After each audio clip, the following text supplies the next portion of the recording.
dal leen ak jàmm daanaka naka ndox mi tool na xepp naka réewum Sénégal ni ki démb ak léegi moom la ñuy waxtaane foofee ca jam ñaajo Le Soleil yéene kaay ca la xëy te dikk rek ci tension yi nga xamante ni ñoo wër ngarloo boobu leen ndox nag accès universel gestion des réserves loolee la yéene kaay bi fay fësale nee na l'alerte de Dakar naka ngir rek bañ a am lu xamante ni si moo raw li fi amoon proposition yi nga xamante ni Macky Sall daal dina koy teg naka ngir rek ndox mi bañ a amatee benn jafe-jafe yéene kaay bi xëy na koo fësal la mu xamle mu de 90% di téeméer yoo jël juróom-ñeen fukk yi naka ci junne catastrophe yi nga xamante ni ñoo lalu ci ndox rek booba ak léegi 1990 loolee lépp nag ndox mee ko waral président Sassou Nguesso naka bu Congo ak El Ghazouani bu Mauritanie Embalo bu Guinée naka ak bu Éthiopie ñoom ñëpp naka jël nañu seen voix yëkkati ca jafe-jafe yu nga xamante ni ndox mu ngi koy amee gestion universelle la ñu si bëgg chef de l'état yi la ñu bëgg rek moo ñu dugal ki nga xamante ni moo di UA foofee ca G20 plaidoyer naka bu jëm ci annulation d'aide de l'eau naka loolee lépp nag yéenekaay bi xëy na koo tàqan ñi daal di caay wax nag waaye ndox moomee itam Dakar Times la xëy lam sa xam rek ci ñi nga xamante ni waa pôle d'expertise mondial de la banque mondiale naka la ñu xam rek mooy problématique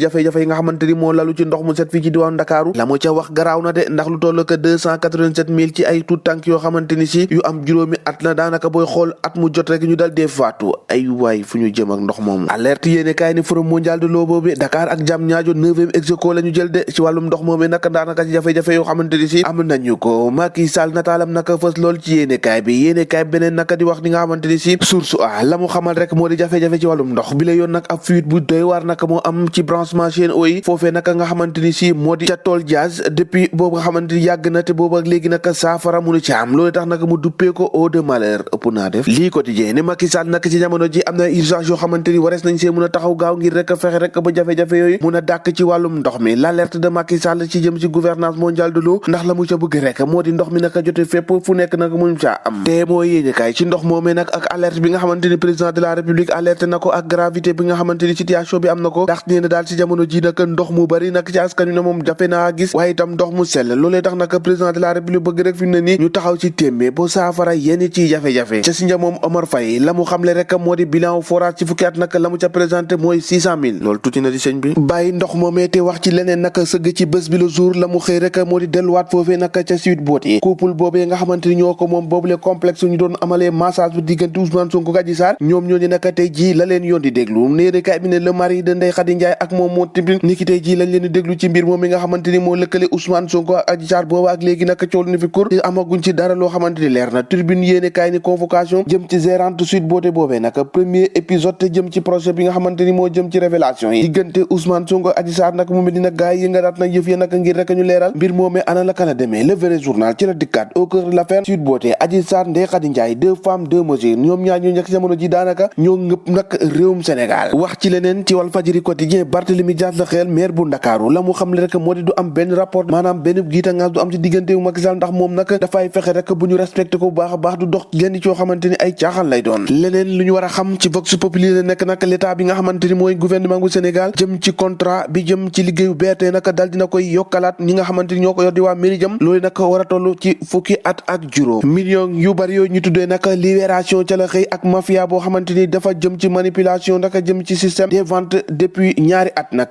990 millions nag la ñu dal dee siphonné foofee ca Sonatel ay waay loolee moom mujjee naa bari di waaye yéene kaay bi nee na si jamono ji nag ay arrestation am na de ndax am na ñu xamante ñoo doon liggéey foofu si jamono ji ñoo ngi ci loxol yoon ngir càmbar loolee ana fan la jaar ñu jaar foofee nag jaar arène nationale xooli lamb jafa war a am ci diggante Eumeu Sène ak Bombardier Eumeu Sène si suñu lamb yéene kaay gannaaw ba mu def open press Eumeu Sène nag dalal na xel bu baax ay supporteram nee na daal ci jamono ji ci guerre la jëm te dina si def kéem kattanam nee na daal du am benn match nul Eumeu Sène si biir yéene kaay xam le ne nag jongante boobee du am nul waaye nag bokkoon na ci la ay supporteram doon woy nag moo di Bombardier dee na suul leen ko lu mu ci doon di nag lamb jooje nekki dimanche la war a am ci diggante ñaari mbër yooyu ñoo ko diggandu jàngin jëf ba ëllëg